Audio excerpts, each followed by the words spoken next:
Hey everybody, welcome out to the show Board Game Reviews. This is a YouTube channel dedicated to the tabletop gaming hobby, and this video is part of the video series looking at the game of Windward.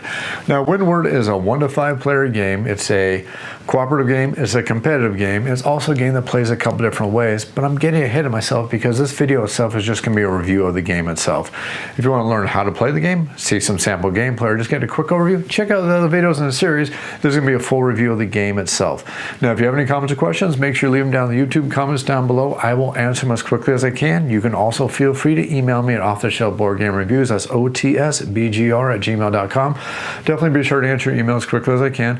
And remember, if you enjoy this content and you want to think about supporting the channel, think about tossing $1 over in the tip jar over at Patreon. Patreon.com/OTSBGR. Just $1 in the tip jar can help me cover my costs and help keep this channel growing strongly. Now, if you don't want to put any money into the tip jar over at Patreon, another great way you can help support the channel is just by sharing the content, liking, and subscribing. Come on back after the break for a full review of Windward.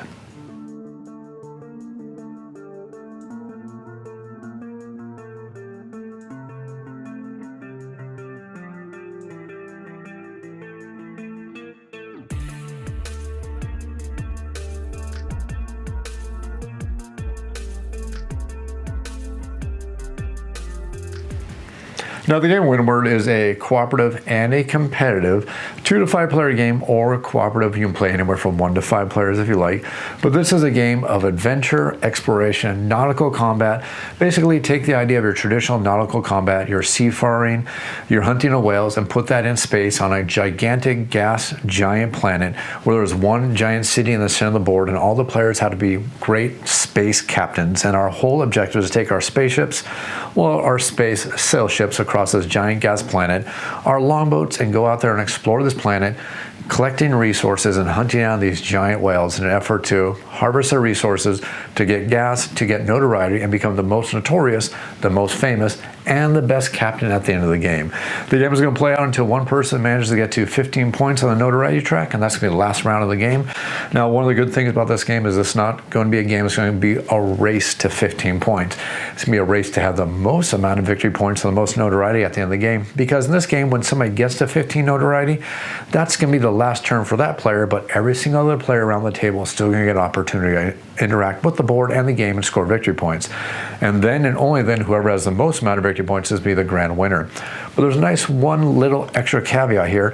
If somebody can manage to tie another player and 2 players end up being tied, then the game is going to keep going until somebody manages to break the tie at the end of the round, and that's going to be the final round for the game.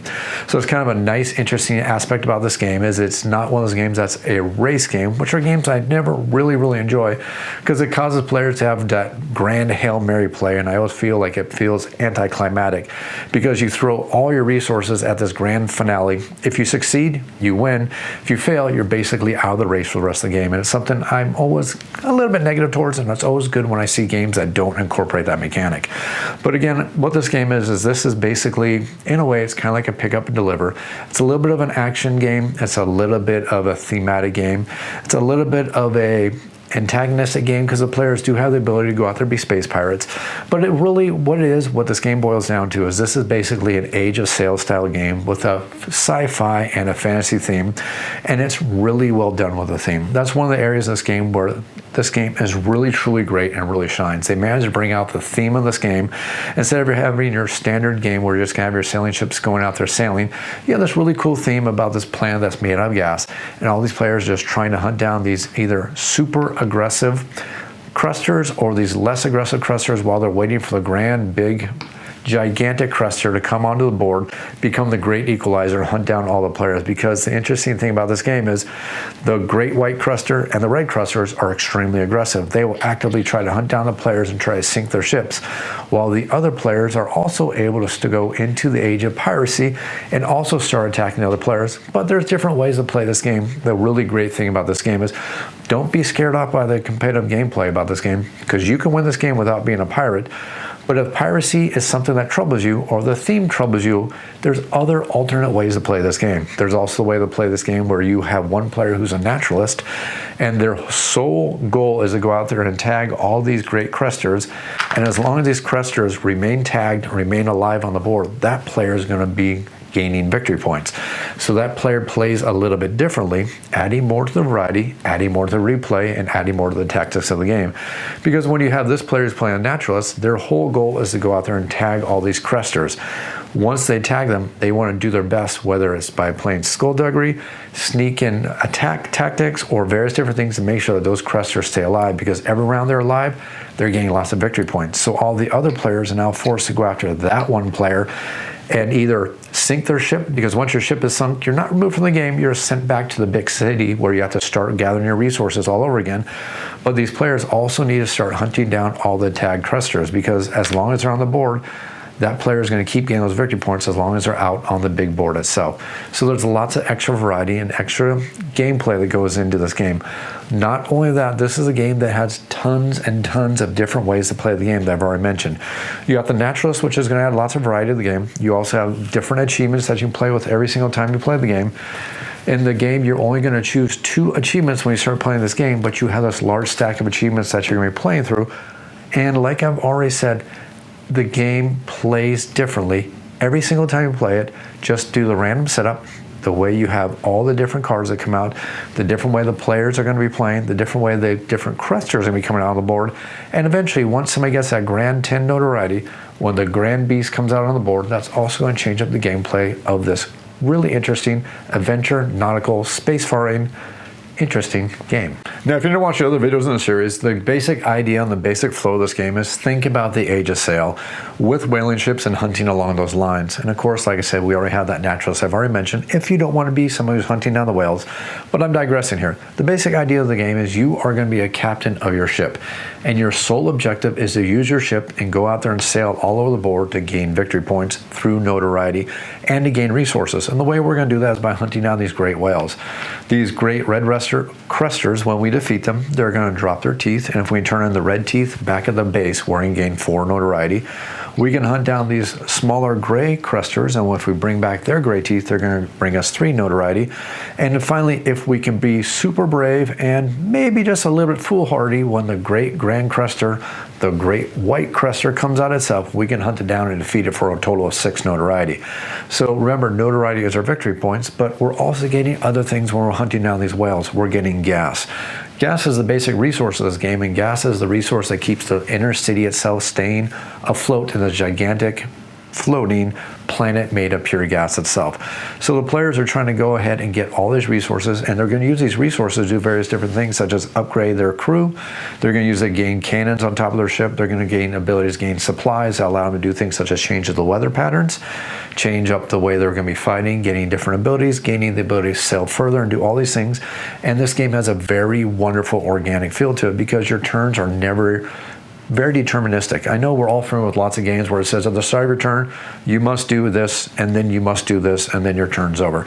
This game has a very nice organic feel to it, because it says on your turn, you can do all these things as long as you pay for the resources, and if you're willing to keep paying for those resources, you can keep doing things and having a heck of a lot of fun, and you can do those things in any order you like.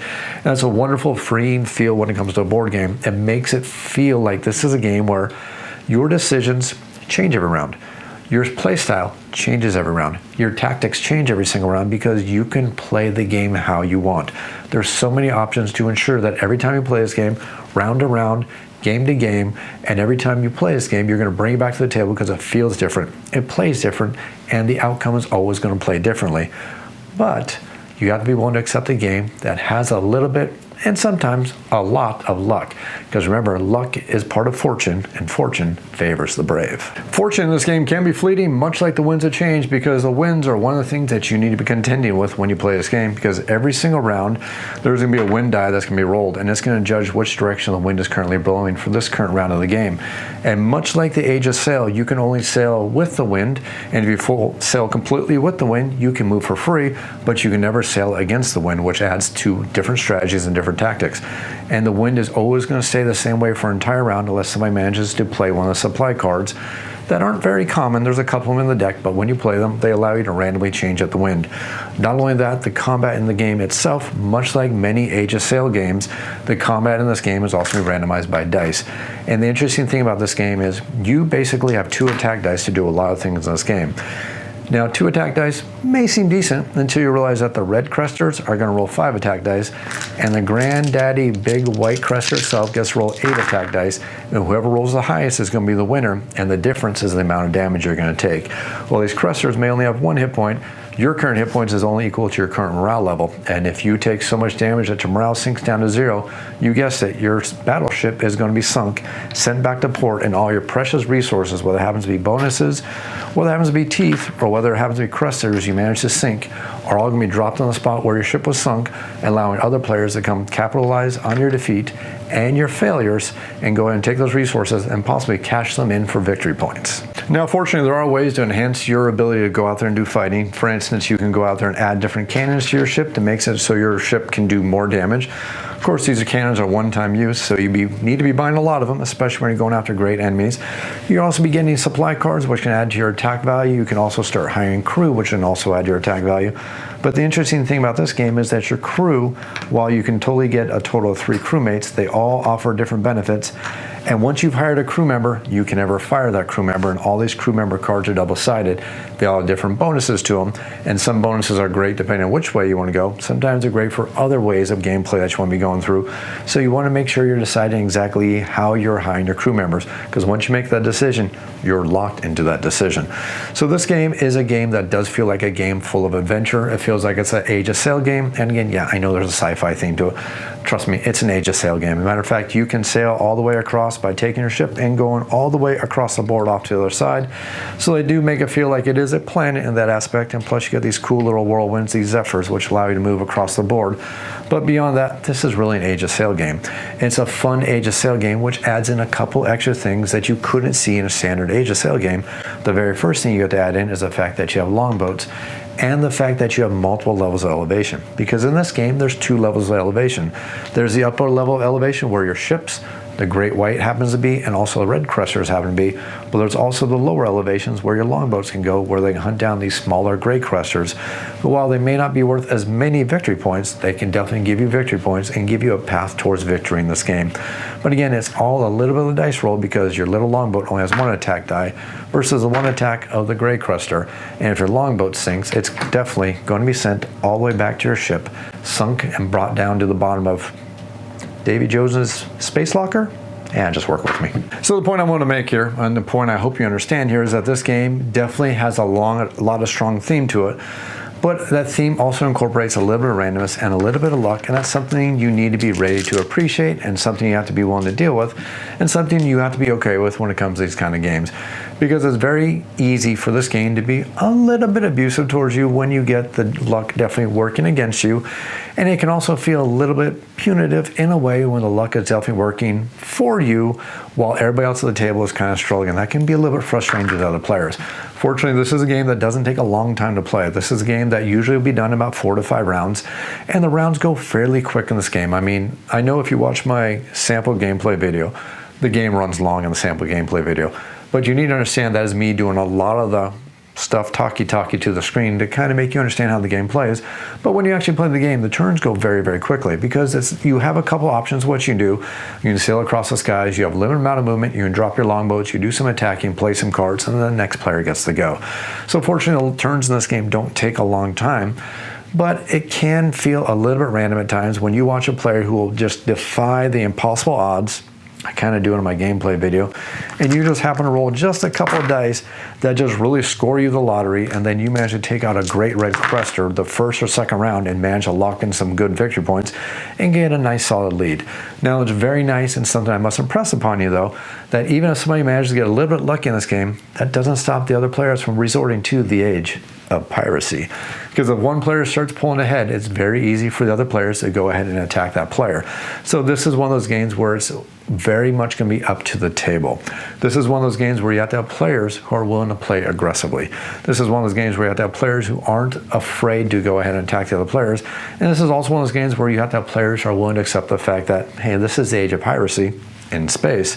And sometimes when things are looking really, really good for you, that puts the big old bullseye and the target right on your forehead. And that means everybody's gunning for you because they realize that you are taking the pole position. Now, this is one of those games that looks really, really wonderful on the table. Now, you're looking at everything out here on this table and you're probably going, wow, Kickstarter treated this game really well. No, it didn't, because this is a retail copy edition of the game. I purchased this game over at Barnes & Nobles. I think I spent $65, maybe it was only $60. I think I used a 10% off coupon. But I only spent $60 for this game at Barnes & Nobles. And for this price, you get fantastic ship miniatures, which have a full painted, they're multicolored. They come with these wonderful flight stands. You have these Cresters, these red Cresters, which are nice miniatures that are actually inked. I didn't do this inking, they came inked like this. Whether you're looking at the red Cresters, the small gray Cresters, or the giant white Crester, they're all different miniatures and they're all inked. They all look wonderful. Matter of fact, the space base or the space port right here, it is all inked. It has this wonderful dial down on the bottom. It's very nicely designed. And I haven't even mentioned this yet, but this game, and I'll talk about this when I'm talking about player count, this game board is actually double-sided. One side is for the higher player counts, and the other side is for the lower player counts, ensuring that this is a game that is going to play well at multiple player counts. At the lower player counts, you have a smaller board, more compact, it's easy to go after the other players, or maybe hide out from the other players if you're sneaky and smart about it. But in the higher player counts, you have this board that flips over to the other side, ensuring that at higher player counts, you have the resources, the fun, and the enjoyment of the game from a larger player board. And the other thing that's really nice about this player board is you've seen that these tiles will flip over, but this also means that you can lay out these tiles differently every time you play the game, ensuring that you're going to have a different experience here because the way these tiles lay out are going to put out different resources in different locations, different blockades because you can't move past these stones and these debris that happen to be floating out in space, and different locations for the Zephyrs. So that's kind of a cool little thing, and it adds to replay. Not only that, you got these wonderful player boards, which are nice and thick, these wonderful little ships that come for all the players, the little longboats that, again, are inked. And again, I didn't do that. And you even have this wonderful thick cardboard and all these wonderful resources. I feel bad almost saying that you can get this much value out of a retail game and then see so many people are spending 100, 120, 125 or more for a game that looks half as good as this. And again, I did this at retail versus Kickstarter, which advertises all these extra spiffs and bonuses that you may get, when I got all these wonderful spiffs and bonuses on a retail game that looks absolutely phenomenal on the table, especially when you consider $60, or I think it was maybe $70. I don't know, I've had this game now for about a year, getting close to a year, or at least since the beginning of the year, maybe a little bit longer. And I'm happy for every single cent I spent on this game. And the reason why I'm happy I spent the money on this game is because this game is better than it actually has any right to be. If I were to sit down with me, if I split myself in half and have a conversation with myself, which that would look pretty weird, so I probably shouldn't be doing that. Unless I want to, get a I hug me, I love me jacket. No, let's not go down that path. But anyways, if I was trying to describe this game to myself and said, hey, this is a game where you're going to be throwing dice, you're going to be attacking players, and random things are going to be happening, I'd be like going, not my kind of game. But then I played the game and I enjoyed it, and I realized that when you look at this game from the aspects of the theme and how much it integrates and how much this game is enjoyable and fun and quick to play, and it plays all the way up to 5 players, for some reason this game is one of those rare games where it's so much greater than the sum of its parts. We all know I'm not a huge fan of randomness when it comes to dice because dice hate me. So when we're talking about dice games, I was like, ooh, back evil dice game. But this is one of those games where it's actually okay, because even when the dice aren't in your favor, there's ways to hedge your bets with the dice, there's ways to increase your odds, and there's ways to play other different ways. Matter of fact, you can go to the act of piracy, which allows you to play where you don't actually have to have a lot of dice, because there's some nice random bonuses you can get from your crewmen.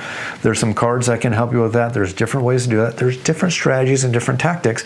And I didn't mention this yet, but this game is also asymmetric. Every single faction in the game plays a little bit differently. Matter of fact, you even have the purple player, which can play as a standard space captain, or they can actually play as a naturalist. I've already explained the naturalist enough times, so I'm not going to rehash that up a couple dozen times and bore you here. But there's just so much extra in this game. You have the very basic game that you can play. Let's go ahead and take out the big white Crester right here. Let's take out the naturalist and take out all these things. You can take this very basic game and just play with the very standard rules and play the game just like this and have a heck of a lot of fun. Or if you want, you can add some extra variety in the game by adding in the achievements.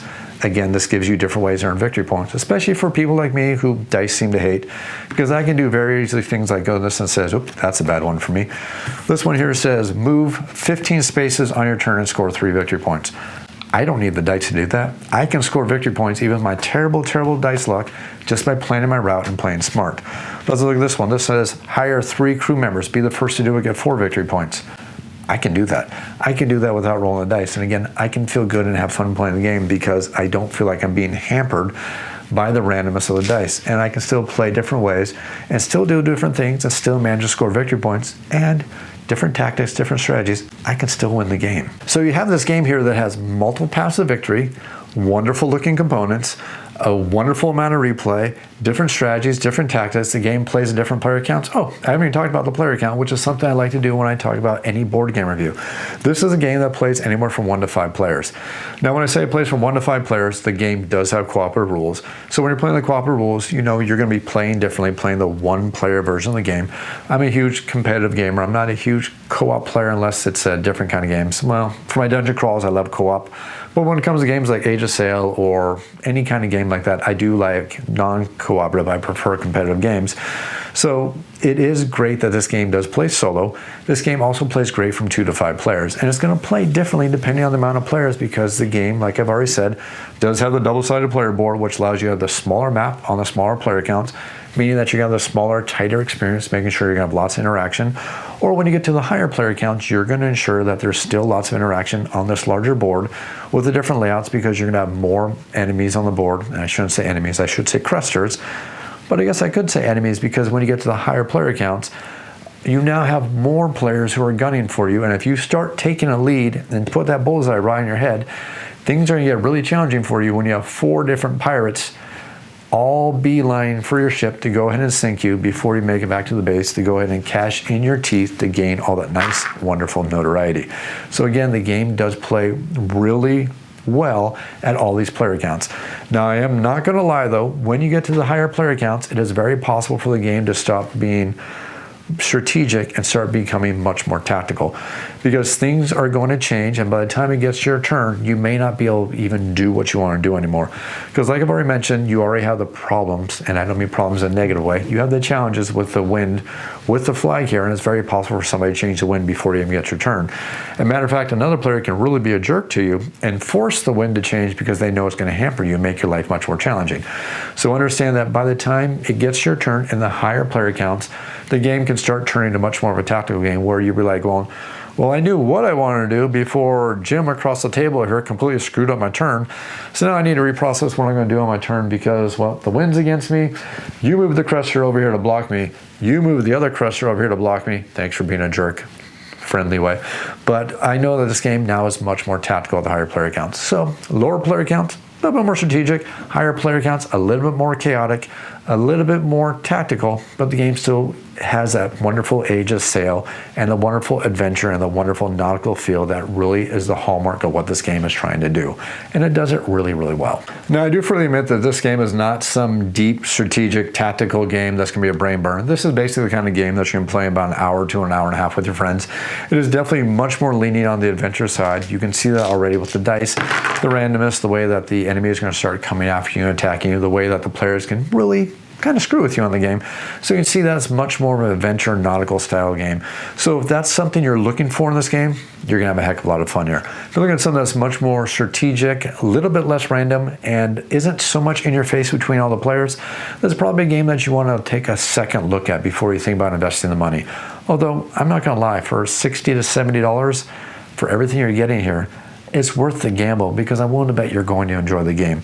If you can get over the fact that it's a little bit random, if you can get over the fact that it does have its little idiosyncrasies, it's an enjoyable game. And not only that, if you don't like the fact that other players can attack each other, play the cooperative game. Or play the Nautilus, or not the Nautilus, I'm sorry, play the Naturalist. English can be hard some days. Play the Naturalist. The Naturalist plays just a little bit differently than the standard game. Although the way when you play the Naturalist, it does play a little bit uniquely because understand that if you are the naturalist, you're pretty much putting that bullseye on your forehead. So if you don't want to be too aggressive, make another player the naturalist, and that way you can kind of go do your thing across the board over here for the victory points, while the other players are kind of hunting down the naturalist, and it kind of changes up the flow of the game. So it adds variety, adds different ways to play the game, and like I said, the game has a lot of built-in expansions already into it. The basic game is a cooperative game, but there's an expansion that makes it cooperative. There's an expansion, and when I'm saying expansion, understand these are in the box, the base box itself stuff you buy here. There's an expansion that allows you to add Moby Dick. It's Moby Dick. I call it Moby Dick in my playthrough because it's funny in my brain and it's very thematic and it fits the theme of the game very, very well here. You have these achievement cards that you can add in that are not part of the basic game, but they do come with the basic game, which change up your strategies and your tactics. You have the naturalist, you have the different way that things are going to come out every round, and the fact that different players play a little bit differently. One player is really good about taking advantage of the supply deck. One player is very good about getting their morale up. One player is very good about being aggressive and getting their cannons. So they all play differently, and it's really wonderful, and it's a great thing that they got all of this gameplay, all this variety, all this replay, and this wonderful nautical adventure style game in space. I got to keep throwing it in there because it's not water. It's a little bit different when you can swim or float all the way across the planet. You get my point. They get the effect and the feel of a nautical style game extremely well. Gameplay is great all the way from 1 to 5 players. It looks great on the table. It plays quickly. Get past the randomness and have a lot of fun playing a game with a lot of your friends. This is a game I enjoy greatly. This is a game I love bringing out to the table. This is a game that checks so many check marks that it shouldn't for me. This is a game that I shouldn't like. There's so many things about this game that I shouldn't like, but for some reason, this great, wonderful, greater than the sum of its parts creates this wonderful game that I can highly, highly recommend. That's the game of Windward. I hope you enjoyed this video. I hope you enjoyed this video series. If you have any comments or questions, please leave them in the YouTube comments down below. I will definitely get to them as quickly as I can. If you enjoy the content I'm putting out there, click that like button, click that subscribe button, and as always, thanks for watching.